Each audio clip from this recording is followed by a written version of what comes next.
Welcome friend. स्वागत है आप सभी का AJ-A1 क्लासेज में। आज हम आपके लिए लेके आए हैं एक ऐसा खास टॉपिक जिससे आपके बहुत सारे तथ्य एक ही जगह से क्लियर हो जाएंगे। जी हाँ दोस्तों, मैं वादा करता हूँ अगर आपने वीडियो पूरा देखा है तो इस 5 मिनट के वीडियो में आपके बहुत से राजस्थान के ऐसे तथ्य जो अलग अलग जगहों पर हैं हमेशा के लिए क्लियर हो जाएंगे। मतलब किसी भी परीक्षा में कोई भी क्वेश्चन पूछा जाए आप 100% सही करेंगे दोस्तों।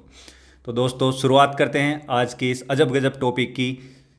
हमारे टॉपिक का नाम है प्रदेश के प्रमुख एक जैसे तथ्य। जी हाँ दोस्तों, प्रदेश के प्रमुख एक जैसे तथ्य मतलब में आपको नाम से क्लियर हो रहा है प्रदेश के एक जैसे तथ्य इस टॉपिक में हम पढ़ने वाले। मतलब एक जगह हैं, विभिन्न रूपों में आदमी से संबंधित हो सकते हैं, व्यक्ति से संबंधित हो सकते हैं, स्थान से संबंधित हो सकते हैं, मंदिर मस्जिद या किसी भी जगह विशेष है, लेकिन नाम उनके एक जैसे होंगे। तो उनको एक साथ एक ही जगह संकलित किया है इस वीडियो में। तो शुरुआत करते हैं दोस्तों मेरे अपने नाम अर्जुन से। तो दोस्तों अर्जुन जैसा कि आप नाम पढ़ पा रहे हैं, नाम में ही एक अर्थ है अर्जुन। सब नाम लेते ही आपके दिमाग में एक चीज़ आ जाती है, जो लक्ष्य भेदने वाली अर्जुन की जो कहानी है दोस्तों वो आपके दिमाग में आ जाती है। जी हाँ दोस्तों, अर्जुन की उपमा आदमी को तभी दी जाती है जब कोई विशेष कार्य लक्ष्य के प्रति एकाग्रता के साथ किया जाता है। किसी व्यक्ति विशेष द्वारा कोई कार्य लक्ष्य पूर्ण एकाग्रता के साथ रख कर किया जाता है तभी अर्जुन की उपमा दी जाती है। लेकिन हम राजस्थान के ऐसे सभी तथ्य जो अर्जुन से संबंधित हैं जिन्हें अर्जुन की उपमा दी गई हैं वो क्लियर करेंगे। तो शुरुआत करते हैं पहले राजस्थान का अर्जुन। अब दोस्तों इसमें ध्यान देने वाली बात है, राजस्थान का अर्जुन कौन है? तो राजस्थान का अर्जुन है दोस्तों लिम्बाराम। अब लिम्बाराम के बारे में मैं आपको बता दूं, लिम्बाराम कहाँ के निवासी है? तो लिम्बाराम है मेवाड़ के निवासी, मेवाड़ क्षेत्र के एक भील बालक। अब लिम्बाराम को राजस्थान का अर्जुन क्यों कहा जाता है? क्योंकि ये तीर अंदाजी से अर्जुन पुरस्कार विजेता भी रहे हैं और तीर अंदाजी में अर्जुन जैसा सटीक निशाना लिए हुए भी है। तो दोस्तों इसके अलावा लिम्बाराम के अलावा एक और व्यक्ति हैं जो अर्जुन अवार्डी हैं और वो है श्यामलाल मीणा जी। लेकिन राजस्थान का अर्जुन की बात करें तो लिम्बाराम जी को कहा जाता है। और ख़ास बात यह है कि ये वो भील बालक थे जिन्होंने बचपन से अपने निशाने की प्रैक्टिस वास्तविक दुनिया से की है दोस्तों, जंगलों से शिकार खेलते हुए। जब ये शिकार खेला करते थे लिम्बाराम जी, तभी से इनका निशाना सटीक होता गया और फिर इन्होंने कई अवार्ड अपने नाम किए। इसके बाद में चलते हैं दोस्तों अर्जुन के दूसरे, पत्थरों का चितेरा। तो पत्थरों का चितेरा कहा जाता है अर्जुन प्रजापति को। पत्थरों का चितेरा कहा जाता है अर्जुन प्रजापति को। अर्जुन प्रजापति मूर्तियां उत्कीर्ण करने में एक नंबर के कलाकार कारीगर हैं दोस्तों। मतलब मैं कहूँगा मिट्टी की मूर्तियां और पत्थरों की मूर्तियां अर्जुन प्रजापति सर्वश्रेष्ठ रूप से बनाते हैं, इसीलिए इन्हें पत्थरों का चितेरा कहा गया है। अब नंबर 3 पे चलते हैं, राजस्थान का अर्जुनायन। अब यहाँ पे ध्यान देना दोस्तों, ये कंफ्यूज करने वाली चीज़ है, ये कोई उपमा नहीं है, ये कोई अलग चीज़ नहीं है, लेकिन एक जाति हुआ करती थी राजस्थान के अलवर भरतपुर के क्षेत्र में, और उस जाति की वजह से ही उस क्षेत्र विशेष को राजस्थान का अर्जुनायन कहा जाता है दोस्तों। राजस्थान का अर्जुनायन जो अलवर भरतपुर का क्षेत्र है दोस्तों, इससे राजस्थान का अर्जुनायन कहा जाता है। और अर्जुनायन कहने का एकमात्र कारण है क्योंकि वो क्षेत्र विशेष एक जाति विशेष से संबंधित था। अब बात करते हैं रायमल के समय मुख्य शिल्पी था अर्जुन। तो दोस्तों रायमल कौन था, ये इतिहास में भी अपन चर्चा करेंगे। तो रायमल था जो उद्दा के बाद में शासक बना था। अब कुंभा की हत्या कर दी थी उद्दा ने, तो उद्दा को वहाँ के मेवाड़ के सामंतों ने एक्सेप्ट नहीं किया था, उन्हें वहाँ से भागना पड़ा था। और उसके बाद में जो शासक बना था दोस्तों वो रायमल बना था। और रायमल के समय मुख्य शिल्पी था अर्जुन, और इनके समय में भी मेवाड़ में कई निर्माण हुए हैं। इसके बाद में बात करते हैं अर्जुन के वंशज लोक देवता। ऐसे कौन से लोक देवता हैं जिन्हें अर्जुन के वंशज की उपमा दी जाती है? तो दोस्तों वो लोक देवता हैं जो पंच पीरों में गिने जाते हैं। पंच पीरों में मुख्य स्थान पे हैं सांप्रदायिक सद्भाव का जो मेला होता है रामदेव जी। रामदेव जी अर्जुन के वंशज लोक देवता कहे जाते हैं दोस्तों। मतलब अर्जुन के वंशज होते हैं रामदेव जी, कहा जाता है कि ये अर्जुन के वंशज थे। नंबर 2 पर दोस्तों बात करते हैं हम कुंभ की। तो कुंभ का जैसे ही नाम लिया जाता है हमारे दिमाग में एक ऐसी तस्वीर चित्रित हो जाती है जिसमें हजारों नहीं लाखों की तादाद में श्रद्धालु एक श्रद्धापूर्वक स्नान के लिए एकत्रित होते हैं। अब ऐसे कुंभ की उपमा राजस्थान के मेलों को दी गई है। मतलब राजस्थान के मेले भी बड़े स्तर के मेले हैं। तो दोस्तों इन्हीं मेलों को, जिन्हें राजस्थान के मेलों को उपमा दी गई है कुंभ की, के बारे में हम चर्चा करेंगे कि किन किन मेलों को कुंभ की उपमा दी गई है। ये वास्तव में कुंभ नहीं है, लेकिन कुंभ की उपमा इन्हें दी गई है। तो दोस्तों टॉपिक में आगे बढ़ने से पहले आपको दर्शन लाभ करवाए जा रहे हैं कुंभ मेले के। जी हाँ दोस्तों, ये महा स्नान कुंभ स्नान है। आप इसके दर्शन लाभ लें। इसके बाद में बढ़ते हैं राजस्थान के मुख्य कुंभ मेलों की ओर। तो अब चलते हैं मेरवाड़ा के कुंभ की ओर, यानी कि मेरवाड़ा का कुंभ। मेरवाड़ा का कुंभ कहा जाता है दोस्तों पुष्कर मेला। और पुष्कर मेला जो लगता है वो अजमेर से लगभग 10-11 किलोमीटर की दूरी पर लगता है दोस्तों। और पुष्कर मेले के बारे में बता दूं, ये सबसे रंगीन मेला, सर्वाधिक रंगीन मेला इस मेले को कहा जाता है, जो मेरवाड़ा का कुंभ कहा जाता है दोस्तों पुष्कर मेला।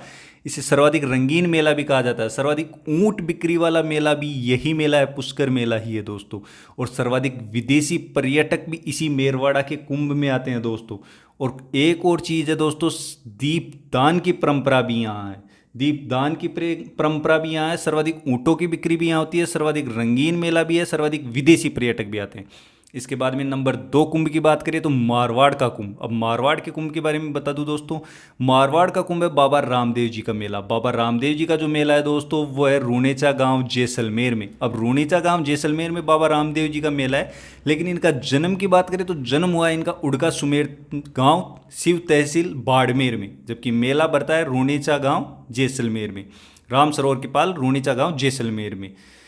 अब दोस्तों इसे मारवाड़ का कुंभ कहा जाता है। और एक खास चीज इस मेले की जो है वो ये सांप्रदायिक सद्भाव का सबसे बड़ा मेला है। सांप्रदायिक सद्भाव का सबसे बड़ा स्थल यही है, सर्वोत्तम स्थल मारवाड़ का कुंभ ही है दोस्तों। इसके बाद में बात करते हैं हाड़ौती का कुंभ। हाड़ौती का कुंभ या सहरिया जनजाति का कुंभ, ये दोनों एक ही है दोस्तों, ध्यान देना यहाँ पर।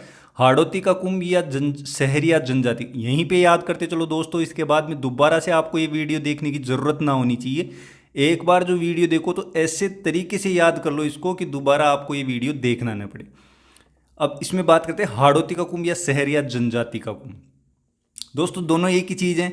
अब सहरिया जनजाति का कुंभ इसे इसलिए कहा गया है क्योंकि वहाँ सहरिया जनजाति निवास करती है। सीताबाड़ी और शाहाबाद तहसील, ये 12 की 2 तहसीलें हैं, दोनों जगह सहरिया जनजाति ही निवास करती है। अब इनका जो मेला है ये हाड़ौती का कुंभ कहलाता है दोस्तों। इसके बाद में चलते हैं भीलों का कुंभ। भीलों का कुंभ, बागड़ का कुंभ या आदिवासियों का कुंभ। यहाँ ध्यान देना दोस्तों, ये तीनों मेले एक ही हैं। तीनों मेले एक ही हैं। बेणेश्वर मेला, भीलों का कुंभ, वागड़ का कुंभ या आदिवासियों का कुंभ, तीनों एक ही मेले हैं दोस्तों। और तीनों बेणेश्वर यानी कि नेवटपुरा गांव, नवाटापुरा गांव, नेवटपुरा या नवाटापुरा गांव, बेणेश्वर मेला डूंगरपुर में है।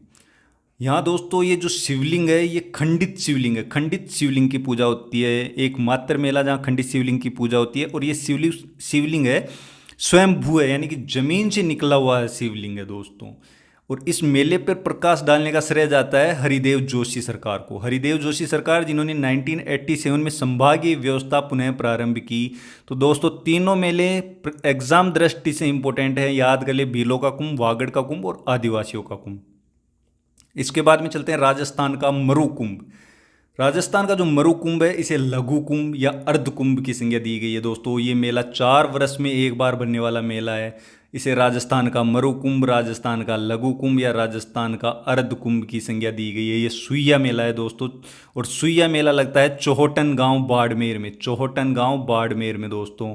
और चौहटन गांव बाड़मेर एक और चीज़ के लिए प्रसिद्ध है, अच्छे गोंद के लिए प्रसिद्ध है दोस्तों चौहटन क्षेत्र। इसके बाद में चलते हैं दोस्तों आदिवासियों का दूसरा कुंभ। आदिवासियों का दूसरा कुंभ जो है वो घोटिया अम्बा मेला, ये बारीगामा बांसवाड़ा में पड़ता है दोस्तों। आदिवासियों का पहला कुंभ हो गया बेणेश्वर नवाटापुरा गांव। दूसरा कुंभ है घोटिया अम्बा मेला। आदिवासियों का दूसरा कुंभ है घोटिया अम्बा मेला, बारीगामा बांसवाड़ा में। इसके बाद में बात करते हैं मेणाओं के कुंभ की। तो मेणा जनजाति का जो कुंभ है दोस्तों ये रामेश्वर घाट सवाई माधोपुर में, रामेश्वर घाट सवाई माधोपुर में। अब इसे मेणाओं का प्रयागराज भी कहा जाता है। ध्यान देना दोस्तों, जो मेणाओं का कुंभ है रामेश्वर घाट सवाई माधोपुर, इसे मेणाओं का प्रयागराज भी कहा जाता है। इसके बाद में जांगल प्रदेश का कुंभ। तो जांगल प्रदेश का दोस्तों कुंभ है कपिल मुनि का मेला। कपिल मुनि का जो मेला है, कपिल मुनि जी कौन थे? ये सांख्य दर्शन के प्रणेता थे दोस्तों। इसके बाद में मत्स्य प्रदेश का कुंभ, तो मत्स्य प्रदेश का जो कुंभ है वो भर्तृ का मेला है दोस्तों। भर्तृ का मेला, राजा भर्तृ उज्जैन एमपी के शासक थे दोस्तों। चर्चा करते हैं दोस्तों गुलाबी नगर। तो गुलाबी नगर नाम लेते हैं, आपके दिमाग में आ गया होगा जयपुर शहर। तो जयपुर शहर का एक बार आपको ये मुख्य भवन दिखा देते हैं। अब आप इस मुख्य भवन को देख के अनुमान लगाइए, बताइए कमेंट बॉक्स में, अभी बताइए कि ये भवन जो है ये जयपुर का कौन सा मुख्य महल है। ये बहुत प्रसिद्ध महल है दोस्तों, प्रसिद्ध जगह है, जयपुर की जानी मानी जगह। अब आप इसमें से कितने लोग पहचान पा रहे हैं कि ये जयपुर का कौन सा भवन है, कमेंट बॉक्स में ज़रूर बताइए। अब चलते हैं आगे। तो दोस्तों गुलाबी नगरी, गुलाबी नगरी कहा जाता है जयपुर को। आप सभी जानते हैं, भली बात ही आपने खूब सुना है, गुलाबी नगरी जयपुर को कहा जाता है। लेकिन क्यों कहा जाता है, ये इंपॉर्टेंट चीज़ है। जयपुर को गुलाबी नगरी की उपमा मिली कैसे, ये इसका पूरा रंग जो जयपुर का गुलाबी हुआ वो हुआ किस वजह से। तो दोस्तों मैं आपको बता दूं, गुलाबी नगरी जो जयपुर गुलाबी नगरी है, इसका जो प्रिंस ऑफ वेल्स जब आ रहे थे जयपुर में, तो राम सिंह द्वितीय जो महाराज थे, उन्होंने उनके स्वागत में पूरे शहर को गुलाबी रंग से पुतवाया था। मतलब एक अतिथियों के स्वागत के लिए गुलाब रंग जैसे किया जाता, तो उन्होंने पूरे शहर को ही गुलाबी रंग से रंगवा दिया था। अब इसको दोस्तों लिखित शास्त्रीय रूप में बात करें तो सर्वप्रथम ग्रंथ रॉयल टाउन ऑफ इंडिया जो स्टैनली के द्वारा लिखा गया, इस ग्रंथ से इसे गुलाबी नगरी नाम मिला दोस्तों।